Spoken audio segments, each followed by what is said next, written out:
Good students. तो आज के लेक्चर में हम प्लेन मिरर्स पर कुछ इंपॉर्टेंट क्वेश्चंस देखने वाले हैं। 10 to 11 क्वेश्चंस रहेंगे। सभी डिफरेंट वैरायटीज के क्वेश्चंस हैं और इतने क्वेश्चन अगर आपने किए तो आप जो भी कॉम्पिटिटिव एग्जाम का प्रिपरेशन करना चाहते हो, जैसे नीट, जेई, सीईटी, तो सभी एग्जाम के लिए आप प्रिपेयर हो जाओगे। और इसके बाहर आपको ज्यादा क्वेश्चन करने की जरूरत है नहीं। तो बहुत ही इंपॉर्टेंट क्वेश्चंस रहेंगे। सभी क्वेश्चन अच्छे से समझ लीजिएगा। कुछ भी अगर दिक्कत आता है या फिर अगर कोई किसी क्वेश्चन का सॉल्यूशन अच्छी तरह से नहीं समझ में आता है तो जरूर कमेंट बॉक्स में कमेंट कीजिएगा। तो इसके पहले भी मैंने कुछ लेक्चर्स लिए थे प्लेन मिरर्स पर। उसमें मैंने थियोरेटिकल पार्ट पढ़ाया था related to the plane mirror. आज के लेक्चर में हम उसी को अच्छे से समझने के लिए कुछ क्वेश्चन आंसर देखने वाले हैं। तो स्टार्ट करते हैं इस बिट को। तो स्क्रीन पर जैसे आपको नजर आ रहा है, सबसे पहला क्वेश्चन रहेगा। सब जस्ट 1 मिनट, मैं वहां पर एक पॉइंटर लेता हूँ। तो देखिएगा, अब स्क्रीन पर आपको नजर आ रहे हैं। Two vertical plane mirrors are inclined at an angle of 60 degree with each other. A ray of light traveling horizontally is reflected first from one mirror and then from the other. The resultant deviation is, तो resultant deviation निकालना है। और ये resultant deviation कितने mirrors produce कर रहे हैं? 2 mirrors. तो मैंने आपको जब इसका थ्योरेटिकल पार्ट पढ़ाया था प्लेन मिरर का, तो उसमें मैंने आपको जरूर बताया था the deviation produce by two plane mirrors inclined at an angle, inclined at some angle is given by using formula delta is equal to 360 minus 2 theta. Okay, तो यहाँ पर जो इंक्लिनेशन है दो प्लेन मिरर्स का, जिसको हम थीटा से इंडिकेट करते हैं, वो 60 डिग्री है, ऐसा क्लियरली उन्होंने इस क्वेश्चन में दिया है। तो just put the value and get the answer रहेगा, दैट इज 360 माइनस 2 थीटा। तो 360 माइनस 2 इंटू 60, दैट इज 120 आ जाएगा। और 360 में से 120 चला गया तो फाइनल डेविएशन आ जाएगा 240 डिग्री।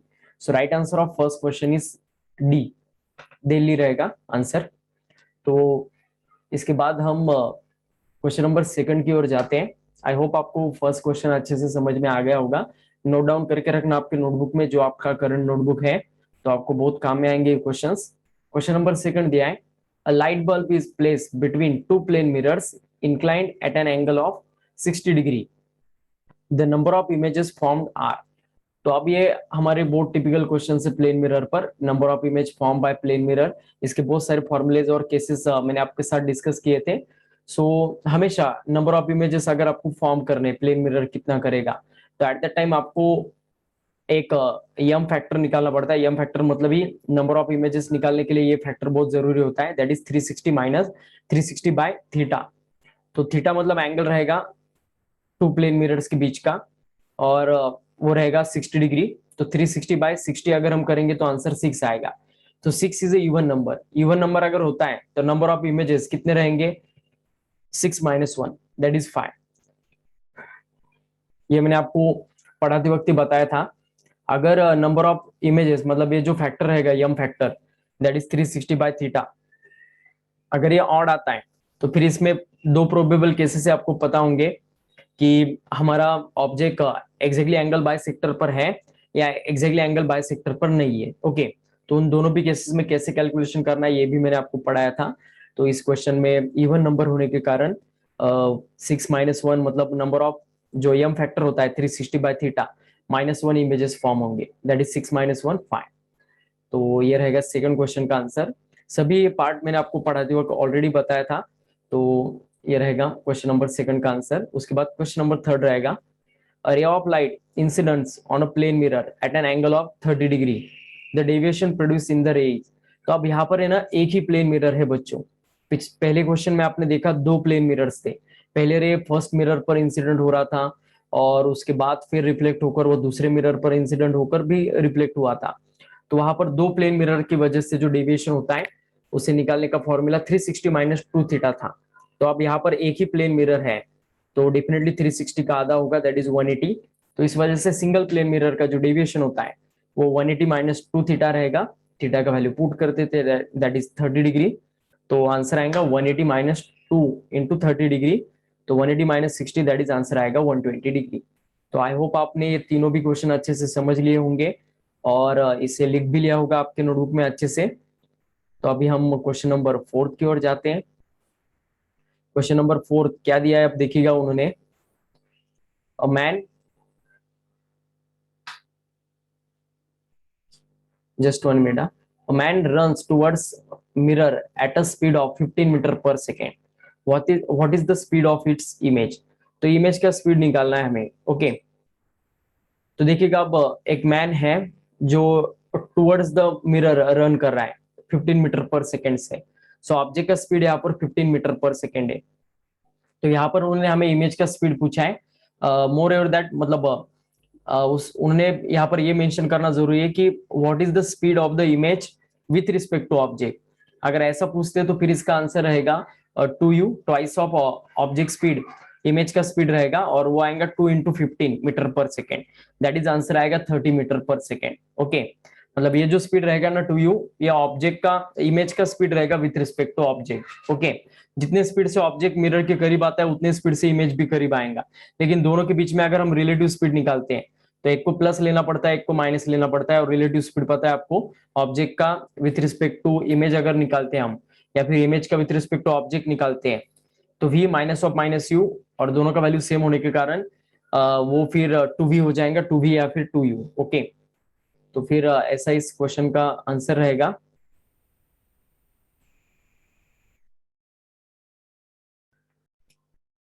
तो इसके बाद देखो अब क्या रहेगा, a man is 180 centimeter tall and his eyes are 10 centimeter below the top of his head.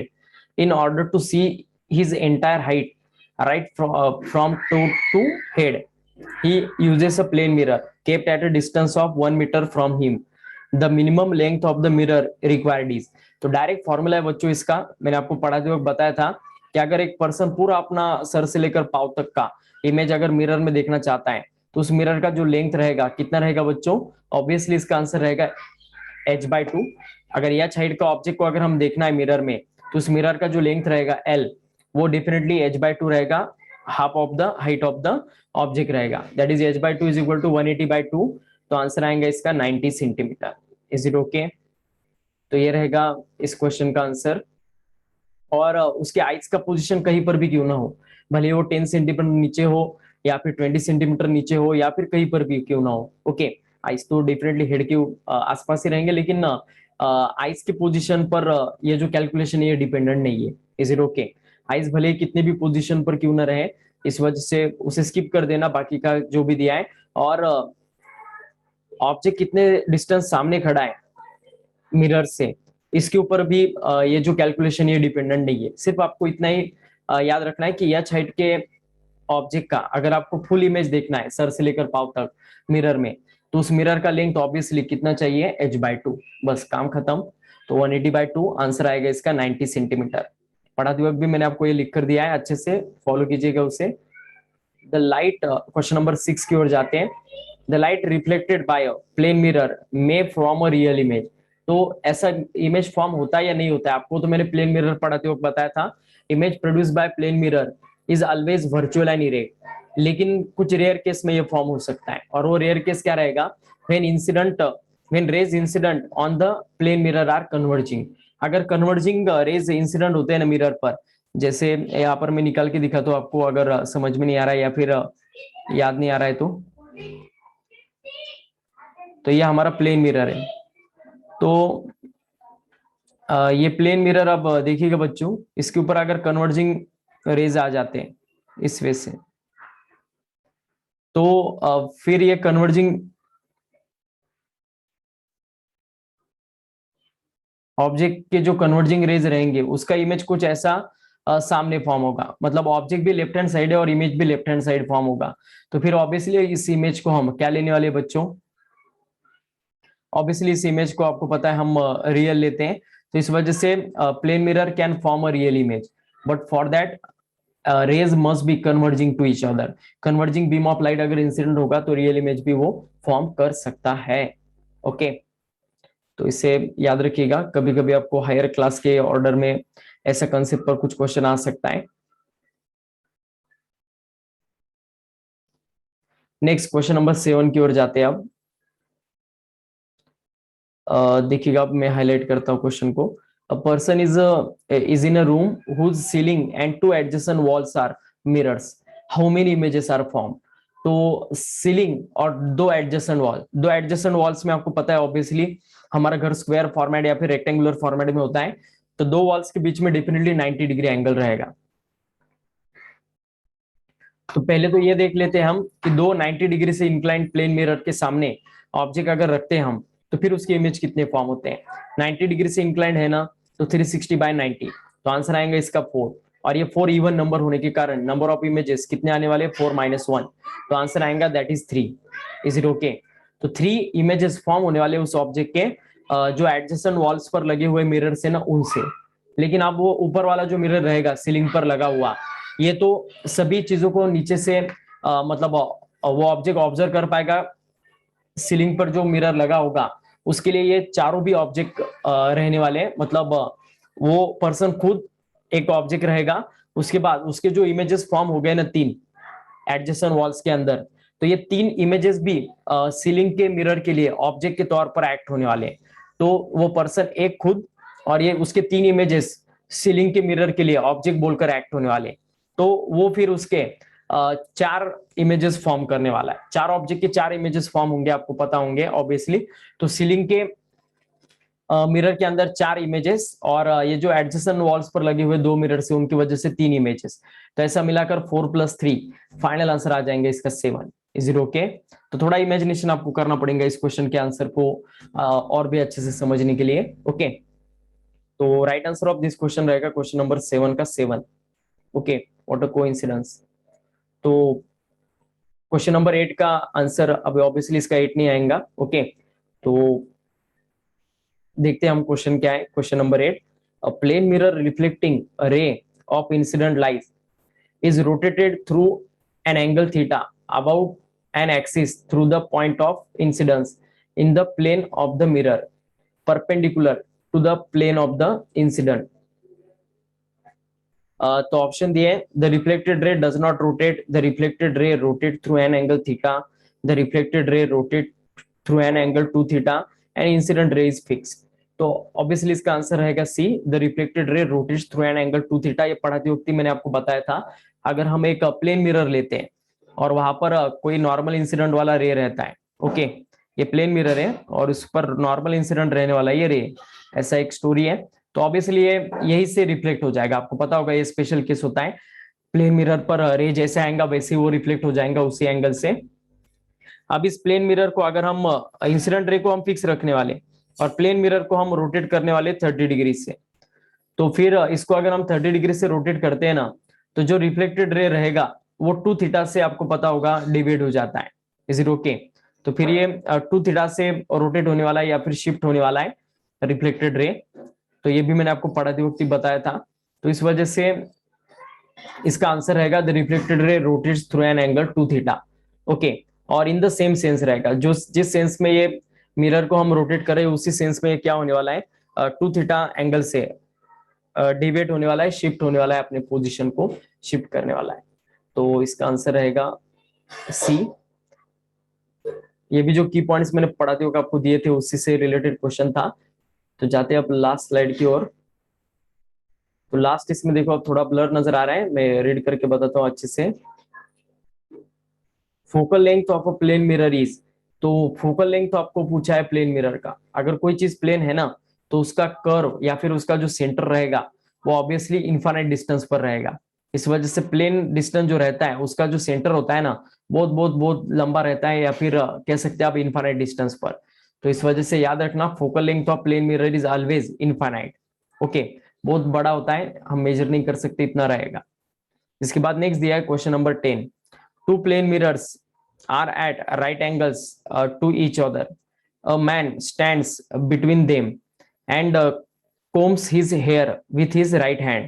In how many of the images will he seen using his right hand? तो आपको पता है प्लेन मिरर हमेशा lateral inversion करता है, right को left करता है, लेफ्ट को राइट करता है। लेकिन अगर कोई पर्सन खड़ा है, उसका जो पहला इमेज होता है ना, वो उसका लैटरल इन्वर्जन होता है, लेकिन उस इमेज का अगर और एक इमेज फॉर्म होता है, सेकंड इमेज, तो फिर वो डेफिनेटली राइट रहेगा।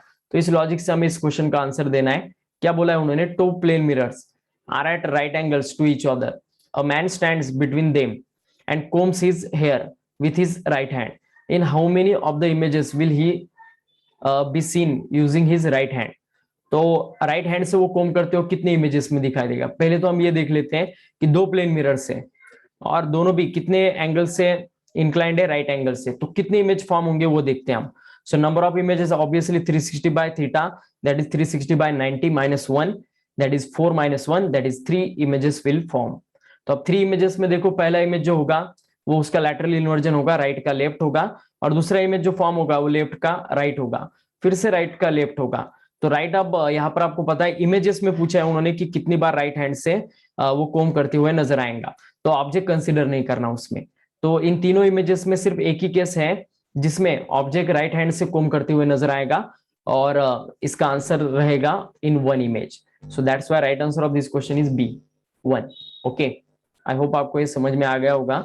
इसके बाद नेक्स्ट है अनदर टू प्लेन मिरर्स है. Okay, two plane mirrors at an angle theta produces 5 images of a point.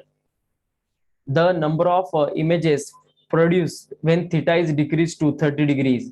Theta को अगर हम 30 डिग्री से डिक्रीज करते हैं तो नंबर ऑफ इमेजेस कितने फॉर्म होने वाले? ए ऑप्शन रहेगा 9, बी ऑप्शन रहेगा 10, सी ऑप्शन रहेगा 11 और डी ऑप्शन दिया है 12.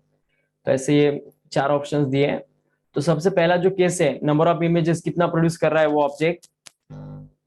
5 प्रोड्यूस कर रहा है. तो पहले हम ये देखते हैं कि वो दो प्लेन मिरर्स कितने डिग्री से इंक्लाइंड थे. ओके, दो प्लेन मिरर अगर 5 इमेज प्रोड्यूस करते हैं ना, तो फिर ऑब्वियसली हम नंबर ऑफ इमेजेस अगर निकालना है तो इसके लिए फॉर्मूला 360 बाय थीटा माइनस 1 होता है. ओके, दो प्लेन मिरर से और थीटा डिग्री से इंक्लाइंड थे, इस वजह से तो नंबर ऑफ इमेजेस 5 फॉर्म हो रहे हैं. तो 5 is equal to 360 by theta minus 1 होगा. तो ये माइनस 1 उधर जाकर प्लस होगा, 6 हो जाएगा. तो 6 is equal to 360 by theta आएगा, और फिर थीटा ऊपर जाएगा 360 बाय 6, तो आंसर आएगा इसका 60 डिग्री. तो वो दो प्लेन मिरर कितने से इंक्लाइंड थे? 60 डिग्री से. अब उन्होंने क्या बोला है कि थीटा जो है पहले केस का उसको 30 डिग्री से रिड्यूस करना है, और फिर कितने इमेजेस फॉर्म होंगे ये आपको बताना है. तो पहले केस में तो एंगल 60 डिग्री था, उसको 30 से डिक्रीज करेंगे तो 30 हो जाएगा. फिर 360 बाय 30, ऑब्वियसली इसका आंसर 12 आएगा. सो नंबर ये 360 बाय थीटा अगर इवन फैक्टर है तो इसमें से हमें 1 को माइनस करना होता है, तब जाकर हमें नंबर ऑफ इमेजेस मिल जाते हैं. तो डेफिनेटली 12 माइनस 1, फाइनल आंसर आ जाएगा इसका 11. सो number of images form in this condition is 11. Okay, I hope सभी क्वेश्चन का एक्सप्लेनेशन आपको अच्छी तरह से समझ में आ चुका होगा. बहुत ही इंपॉर्टेंट क्वेश्चन है, आपके नोटबुक में जरूर नोट डाउन करके रखिएगा इसे. और किसी भी क्वेश्चन के सॉल्यूशन में अगर दिक्कत हो या फिर प्लेन मिरर से रिलेटेड और भी कुछ क्वेश्चंस हो तो कमेंट करना मत भूलिएगा, मैं जरूर उसका आंसर देने की कोशिश करूंगा. ओके, तो आज के इस लेक्चर में इतना ही. अगले लेक्चर में हम स्फेरिकल मिरर और उससे रिलेटेड जो बीट रहेगा वो देखते हैं. So today will stop here. Thank you. Video को लाइक करना मत भूलिएगा जाने से पहले, और अगर अच्छा लगता है तो जरूर अपने दोस्तों के साथ शेयर कीजिएगा. Okay, bye everyone.